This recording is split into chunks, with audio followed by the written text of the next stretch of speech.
Hi, good evening, Ankit. Hey Vipal, good evening.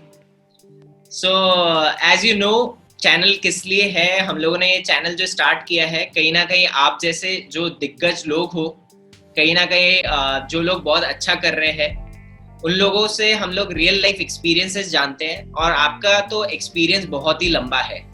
पिछले 10 साल से मैं आपके स्टोरी सुन रहा हूँ। कैसे आपने स्टार्ट किया था अपना ये टेक कंपनी, और क्या आइडिया था आपका? प्लीज शेयर करिए वो चीज़ आप। Sure. Firstly, Vipal, this is an amazing idea. मतलब जो चैनल है, I've been following this channel for some time now. और मैं जानता हूँ ये बहुत अमेजिंग आइडिया बिकॉज अलग अलग इंडस्ट्रीज और अलग अलग लोगों से जो एक नॉलेज कलेक्ट करके हम इसमें प्रेजेंट कर पा रहे हैं. I'm kind of a fan of yours. Great idea.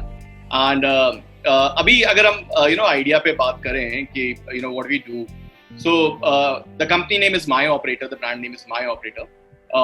ये क्या करता है बेसिकली एक स्मॉल बिजनेस के लिए जो उनका कम्युनिकेशन जो कॉल्स पे होता है वो पूरे कॉल्स को मैनेज करने की जो नीड होती है सॉल्व करता है.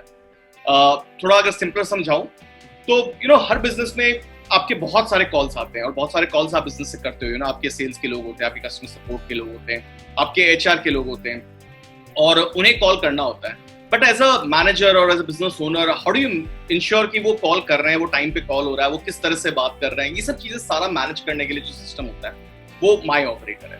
तो ऐसा आप समझ सकते हो जैसा आप अकाउंट सिस्टम यूज करते हो पैसा मैनेज करने के लिए, वैसे अगर कॉल्स मैनेज करना हो तो आप माई ऑपरेटर यूज करोगे. और इसमें कुछ बेसिक फंक्शनैलिटी जैसे कॉल रिकॉर्डिंग हो जाती है, आपके सारे कॉल की ट्रैकिंग हो जाती है. आपको पूरा पता चलता है रिपोर्ट से कि कौन कॉल कर रहा है, कौन कॉल पिकअप कर रहा है, एक्सेट्रा. वो सब चीजें आपको मिल जाती है. पहले ये सिस्टम है ना, हम लोग PBX नाम से जानते थे. जो मार्केट में PBX सिस्टम्स होते थे, ट्रेडिशनल डिवाइसेस एक आपके ऑफिस में रखे होते थे. हर डेस्क पे एक लैंडलाइन फोन होता था. तो वो इसका फादर टेक्नोलॉजी आप कह सकते हो वो था. जब ये टेक्नोलॉजी क्लाउड पे हम लेके चले गए तो ये क्लाउड PBX बन गया जो माई ऑपरेटर है. ये बेसिकली क्लाउड टेक्नोलॉजी होता है जो आपके कॉल्स को मैनेज करने का काम आता है. तो यही है हमारा स्टोरी, यही हमारी जर्नी है. और यप, ऑफ टू यू. कैसे फर्स्ट डे कैसा था आपका, या first year, second year, third year? अब तो आप एकदम एस्टेब्लिश्ड हो गए हो कहीं ना कहीं, बट फर्स्ट आपका जर्नी कैसे स्टार्ट किया आपने? श्योर. सी विपल, ये ऐसा नहीं था कि डे वन में ये क्लाउड PBX का आइडिया आया था. इनिशियली जो आइडिया था वो डिफरेंट था, सिमिलर टेक्नोलॉजी पे था बट वो डिफरेंट था. और शायद हमने जब स्टार्ट किया तो बहुत जल्दी हमें रियलाइज हो गया कि वो आइडिया वर्क नहीं कर रहा है. तो बिजनेस सस्टेन करने के लिए हम लोगों ने इस टेक्नोलॉजी पे सर्विसेज देना शुरू किया था दूसरे बिजनेसेस को कि हम ये क्लाउड टेलीफोनी पे हम आपको सर्विसेज बना के देते हैं. और जब हम लोगों ने देना शुरू किया तो एक कॉमन सी नीड हमें लग रही थी कि वो हर बिजनेस हमसे मांग रहा था. तो हमें लगा कि ये अगर हर बिजनेस मांग रहा है तो कुछ ऐसी चीज है जो इसकी उन्हें पसंद आ रही है, जो उनकी काम की है. तो हम लोग वापस उनके पास गए और उनसे हम लोगों ने बात किया कि ये आप क्यों यूज कर रहे हो, उसका क्या फायदा है, कैसे आपकी बिजनेस को ये फायदा पहुंचा रहा है. और जब उनसे हम लोगों ने ये डिस्कशन किया तो हमें लगा ये कुछ बहुत बड़ी चीज है, ये एक बड़ा आइडिया है जो इंडिया में मतलब कुछ सैकड़ों नहीं, हजारों लाखों बिजनेस यूज कर सकते हैं. तो हम लोगों ने फिर टेक्नोलॉजी पे काम करना शुरू किया, एज अ प्रोडक्ट उसको बनाने लगे. इनफैक्ट ये जो जर्नी थी वो पूरे 3-4 साल की थी. पहला आइडिया फेल होना, फिर 1 साल सर्विसेज करना, फिर इस नए पे प्रोडक्ट पे काम करना. फिर टेक्नोलॉजी में जैसे कहा जाता है कि आप कुछ स्टार्ट करते हो तो बहुत छोटे से शुरू करते हो. जैसे जनरली हम लोग MVP कहते हैं, मिनिमल वाइबल प्रोडक्ट. तो मिनिमल वाइबल प्रोडक्ट होता है एक बहुत छोटा सा फॉर्म जो आप मार्केट में लाकर ये प्रूव कर सकते हो या ये जान सकते हो कि इसकी नीड कितनी है. तो हम लोगों ने MVP लॉन्च किया था. MVP के बाद जब तकरीबन साल भर हमें लगा कि हाँ ये एक्चुअली में हम लोग जो सोच रहे हैं ये ऐसा ही है और मार्केट में उतनी ही बड़ी नीड है, तो हम लोगों ने फिर उसको साथ साथ डेवलप करना शुरू किया, जो फिर हमें 1 साल और लगा पूरा स्क्रैच से और फुल फ्लेज प्रोडक्ट बनाने में. और लेकिन उसके बाद जब हम लोगों ने लॉन्च किया तो उसके बाद हमें कभी पीछे घूम के देखना नहीं पड़ा. तो ऐसे कहानी शुरू हुई थी हमारी. अमेजिंग. इसमें एक चीज, टेक स्टार्टअप में एक प्रॉब्लम क्या हो जाता है ना कि एंट्री ठीक है आपने किया, बट कहीं ना कहीं अमेजोन को जैसे कोई ना कोई कंपटीशन दे देगा या कोई ना कोई कंपनी आ जाती है बहुत जल्दी. तो इसमें आप कंपटीशन से कैसे अपने आप को दूर रखते हो या एज रखते हो अपने कॉम्पिटिटर्स के साथ में? सी, बिजनेसेस के सामने चाहे वो कोई भी फील्ड में हो, कंपटीशन का चैलेंज हमेशा रहता है. वो चैलेंज टाइम के साथ में लोकेशन के साथ में बदलते आए. एक कंपटीशन का चैलेंज एक दिल्ली के नॉर्मल बिजनेस में नॉन टेक बिजनेस में जो होगा वो इम्फाल में या वो अंडमान में वो बिजनेसेस के चैलेंजेस, कंपटीशन बहुत डिफरेंट होंगे। इसी तरह से टेक्नोलॉजी का चैलेंज बहुत डिफरेंट होता है। टेक्नोलॉजी को स्केल करना बहुत आसान होता है, तो इस कारण से वो चैलेंज और डिफरेंट लेवल पे बन जाता है, और साथ साथ टेक्नोलॉजी में कांस्टेंट नई नई चीजें आ रही है। तो यहाँ पर जो टेक्नोलॉजी के कंपटीशन को हम लोग रोकने के लिए 2-3 चीजों पे हमेशा फोकस करते हैं। सबसे पहला, आप खुद इवॉल्व करते रहो, अपनी टेक्नोलॉजी को आप और बेटर और एडवांस लाते रहो। आज के टाइम में जो my operator as a technology है, वो आज के 5 साल पहले से बहुत अलग हो चुकी है, और मैं अगले 5 साल में देखता हूं तो मुझे ये भी पता है कि वो बिल्कुल अलग हो चुका होगा। ये एक किसी भी टेक्नोलॉजी बिजनेस की सबसे बुनियादी नीड होती है कि आपको बेटर करते जाना है, और कई बार इसे हम ये भी कहते हैं कि आपको खुद को कैनिबलाइज भी करना है। कैनिबलाइज मतलब अपने मार्केट को खाना है। तो कई बार आप ये भी करते हो, और हमेशा बड़ी कंपनीज टेक में करते आई है कि आप कुछ ऐसा नया लाते हो जो आपके मार्केट को खराब करे, लेकिन आप उसको ये जानते हो कि ये मेरा मार्केट खराब करने के साथ साथ एक दूसरा बड़ा मार्केट भी ओपन करेगा। ये टेक्नोलॉजी बिजनेस की कंपटीशन की नीड होती है। बट सबसे इंपॉर्टेंट जो इसमें भी है वो ये है, आपको अपनी टेक्नोलॉजी इवॉल्व करती रहनी, तभी आप उस टेक्नोलॉजी मार्केट में रह सकते हो। एक्सीलेंट। सीन्स ये पेंडेमिक टाइम चल रहा है और सारी कंपनीज कहीं ना कहीं लॉसेस में चल रही है, और आपकी स्टोरी इसमें मेरे को मालूम है पूरी डिफरेंट है कि आपने ये बैड टाइम्स को गुड टाइम में कन्वर्ट किया है। And I have shared your story with many of them कि जो भी लोग आके नेगेटिव कहीं ना कहीं बोल रहे हैं, तो मैं उनको ये बोलता हूँ कि भाई लोग हैं जो अच्छा कर रहे हैं और इस चीज को, खराब टाइम को अच्छे टाइम पे यूज कर रहे हैं। सो थोड़ा सा उस चीज के बारे में, आई नो आप पूरा नहीं बता सकते, बट थोड़ा सा आप उस चीज में शेयर करिए कि कैसे आपने ये किया। इसके 2 एस्पेक्ट है। सबसे पहला, एक इन जनरल भी मैं बात कहता हूं कि हमेशा जो बुरा टाइम होता है उसके कुछ अच्छे पहलू भी होते हैं, और हमेशा हमें वो यूज करना चाहिए। एज ए बिजनेस ओनर्स हमें हमेशा फोकस करना चाहिए उन एरियाज में जहां हम उस बिजनेस पे फायदा बना सकते हैं। कई बार आसान होता है, कई बार थोड़ा टफ होता है, बट होता जरूर है। द मोमेंट हम लोगों ने ये चीज देखा, जैसे लॉकडाउन शुरू हुआ, इमीडिएट चैलेंज था हमारे सामने, क्योंकि बहुत सारे हमारे कस्टमर्स की इंडस्ट्रीज अचानक से किल हो गई। तो बहुत सारे कस्टमर्स अचानक से पेमेंट्स वो उन्होंने कहा कि नहीं हम पे नहीं कर सकते, पेमेंट डेफर करने लगे, या इस तरह के चैलेंजेस आए। But at the same time हम लोगों ने देखा कि एक सेक्टर नया इमर्ज हो रहा है जहां पर लोगों को वर्क फ्रॉम होम के लिए ये सॉफ्टवेयर चाहिए। अब लोग घर से बैठे बैठे हैं, तो कैसे पता कि वो कितना कॉल कर रहा है या आपकी टीम कॉल उठा रही है नहीं उठा रही है, ये जानने के लिए हमारे सॉफ्टवेयर की नीड हो गई। तो हमने अचानक से अपना मार्केटिंग का डायरेक्शन पूरा का पूरा चेंज किया, और हमने कहा कि हम वर्क फ्रॉम होम में हेल्प करते हैं। इस मैसेजिंग से क्या हुआ कि जहां एक तरफ कई कस्टमर्स हमारे जाने लगे, वहीं पे हमने तुरंत नए कस्टमर्स की एक चेन बना दी जो वर्क फ्रॉम होम के लिए हमारा सिस्टम यूज करते हैं। और साथ ही साथ इस तरह के क्राइसिस में आपको सबसे ज्यादा ध्यान रखना होता है कि अपना कॉस्ट कम करके चलो। हम लोगों ने एक बहुत ट्रिमेंडस कॉस्ट सेव किया जब हम अपने ऑफिस को हम लोगों ने छोड़ दिया। द मोमेंट जब ये लॉकडाउन हुआ, हम क्लियर थे कि ये लॉकडाउन अभी कहीं खत्म नहीं होने वाला, ये सिचुएशन जल्दी ठीक नहीं होने वाली है। तो हमें बहुत जरूरी है कि हम एक बड़ा कॉस्ट सेव करें, और ऑफिस एक बहुत बड़ा कॉस्ट था जो एनीवे अब यूज नहीं होना था।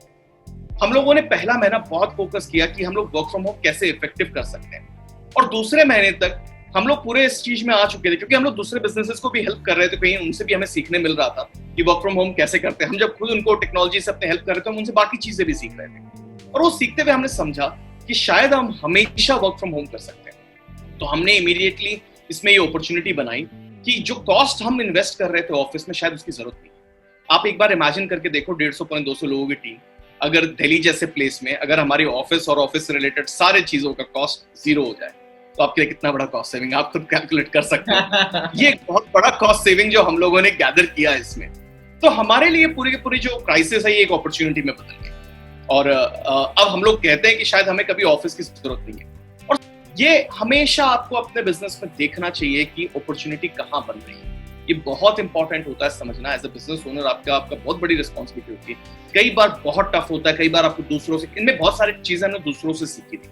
हम पहले दिन से ये आइडियाज नहीं आ पाए थे, लेकिन हमने जब दूसरे बिजनेसेस को देखा, इमीडिएटली हमने अडॉप्ट किया कि ये हम भी कर सकते हैं, हमें उसका इमीडिएट फायदा मिला। Amazing amazing. एक इसमें अंकित क्या प्रॉब्लम हो रहा है ना कि टेक्नोलॉजी ठीक है, हम लोग समझ लिए कि टेक्नोलॉजी आ रहा है और चीजें हम लोगों को करना है, और अभी कहीं ना कहीं कोरोना तो ये चीज सिखा ही रहा है कि भाई टेक्नोलॉजी आप कर लो अपने कंपनी में तो इजी हो जाएगा। बट फिर भी आपने जैसे बताया बहुत ही कम लोग हैं जो लोग टेक्नोलॉजी से कंफर्टेबल है। सो इसमें आप क्या मानते हो कि हम लोग कैसे कंफर्टेबल हो जाए with technology and we start using all this facilities, जैसे आपने अपना ऑपरेटर का बताया या और भी जो चीजें हम लोग यूज कर सकते हैं कंपनी को ग्रो करवाने में या टाइम और कॉस्ट अपना ये चीज ठीक करने में। सो आप क्या इसमें स्टेप्स दोगे एज अ व्यूअर को? श्योर। सी, टेक्नोलॉजी, जो नई टेक्नोलॉजी आते जा रही है और जैसे हर नई चीज आती है, हमें एक बार एडॉप्शन में चैलेंज लगता है, हमें लगता है कि ये कैसे होगा, ये क्या होगा, किस तरह से काम करेगा। हम अपने डे टू डे में इतना बिजी रहते हैं, अपने बिजनेस के डे टू डे संभालने में इतना बिजी रहते हैं कि हम उन पर ध्यान ही नहीं दे पाते। लेकिन कभी कभी हमें अपने बिजनेस में भी टाइम निकालकर जो चीजें नहीं आ रही है, स्पेशली टेक्नोलॉजी पे ध्यान देना चाहिए। टेक्नोलॉजी का सबसे, मैंने जैसे कहा कि सबसे बड़ा एडवांटेज होता है वो आपका कॉस्ट और टाइम सेव करता है। तो आप धीरे धीरे ये समझो कि कहां कहां आपको लगता है कि आप उस एफिशिएंसी को ला सकते हो। कई बार ये शायद आप अपने नहीं समझ पाओगे, आपको दूसरों से बात करनी पड़ेगी। और मेरा सजेशन है एक्चुअली, आज की अगर यंग जनरेशन जो कंपनी चला रहे हैं, आप उनसे बात करोगे, आपको सीखने बहुत मिलेगा। क्योंकि यंग जनरेशन एटलीस्ट हमसे और हमसे नए जनरेशन जो है वो टेक्नोलॉजी का यूज हर दिन करना जानती है, तो वो नई टेक्नोलॉजी बहुत जल्दी अडॉप्ट करती है। उनसे जब आप पूछोगे, उनसे प्रॉब्लम डिस्कस करोगे, आपको पता चलेगा कि ये बहुत सारी नई नई चीजें आ रही हैं। और वैसे भी मैं एक जनरल हैबिट, मैं सब एज अ बिजनेस ओनर को रिक्वेस्ट करूंगा कि ऑनलाइन पढ़ना या ऑनलाइन चीजों को एक्सप्लोर करना या दिन में आधा घंटा देना, अब इसे आप हैबिट बना लो। क्योंकि आने वाला टाइम ये ऑनलाइन का ऑलरेडी हो चुका है, अब होना नहीं है, अब हो चुका है।